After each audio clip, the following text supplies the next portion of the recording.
ముందు మనము is hammer was were గురించి నేర్చుకున్నాం.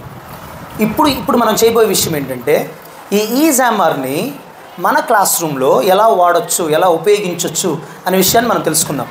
Okay, in practical manner. నీ నేర్చుకుంటే సరిపోదు, వాటిని మనం ఎలా ఉపయోగించాలి మన స్కూల్ సెటప్లో అనేది కూడా మనకు అర్థం అవ్వాలి. Did you understand?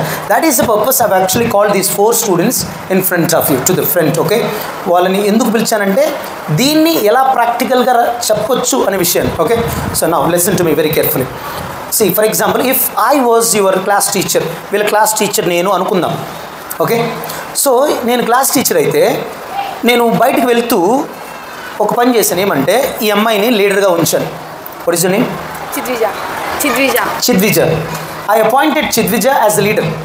ఓకే, ఈ అమ్మాయికి ఏం చెప్పానంటే, చిద్విజ ఎవరన్నా మన క్లాస్లో మాట్లాడితే వాళ్ళ నేమ్స్ రాసేసి అని చెప్పాను. So Chidvija actually wrote the name of what is your name? Chandrika పేరు రాసింది. ఇప్పుడు ఏంటంటే నేను వచ్చిన వెంటనే చిద్విజ ఏమనిందంటే, సార్ ఆ అమ్మాయి మాట్లాడుతుంది సార్ అని చెప్పింది. ఏమంటారు ఇంగ్లీష్లో? She is. Very good. ఇప్పుడు ఈ అమ్మాయి చెప్పిన పాజిటివ్ సెంటెన్స్ ఏంటి? She is talking. ఇప్పుడు చంద్రిక గమనం ఉంటుందా? ఏమంటుంది తెలుసా? సార్ నేను మాట్లాడటం లేదు సార్ అంటే. ఏమంటుంది? నేను మాట్లాడడం లేదు సార్ అంటే. దాన్ని ఇంగ్లీష్లో ఏమంటారు? I am not talking. ఏమంటారు? What is the complaint that she said? She is talking. What is the sentence that she spoke? I am not talking. Positive, negative. Okay, ఇప్పుడు చంద్రిక ఏం చేస్తుందంటే పక్కనుండే అమ్మాయిని క్వశ్చన్ అడుగుతుంది. ఏమని తెలుసా? నేను మాట్లాడుతున్నానా? ఓకే, అంటే ఏంటిది? Positive question. ఏమంటుందని?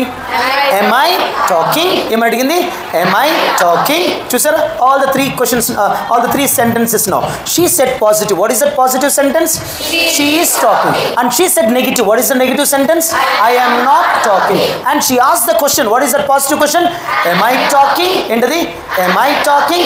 ఇప్పుడు లీడర్కి కోపం వచ్చింది.